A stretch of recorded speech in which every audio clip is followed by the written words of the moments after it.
Craig, good morning. When officers arrived here at the Pelosi home exactly a week ago today, they initially didn't have any idea exactly what was going on. They knew they had a high priority call on their hand. What was unclear, what was happening inside the property just behind me. This morning, Paul Pelosi is home, back at the house that became a crime scene a week ago today.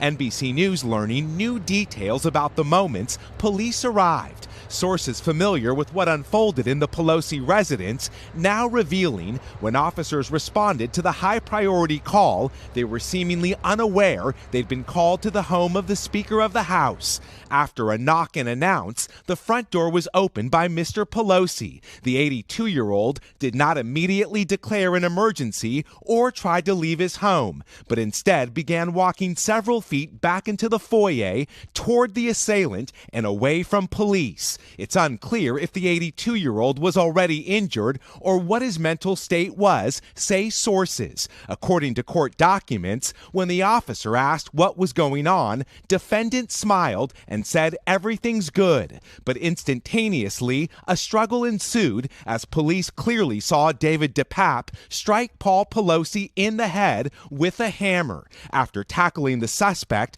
officers rushed to Mr. Pelosi, who was lying in a pool of blood. What we do know is he brutally attacked Mr. Pelosi and attempted to kill him. After spending several days in the ICU, Pelosi, who is recovering from a fractured skull and serious injuries to his arm and hand, is now home, where Capitol Police remain on alert. Investigators have previously said Pelosi did not know depape when the 42-year-old broke into his home.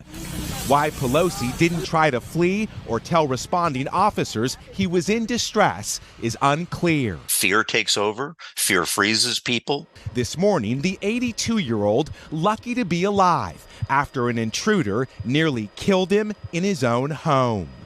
Law enforcement officials tell us the bottom line here is this was a terrifying situation. We still don't know exactly what unfolded between Mr. Pelosi and the suspect for the 30 minutes they were alone inside that house before police arrived.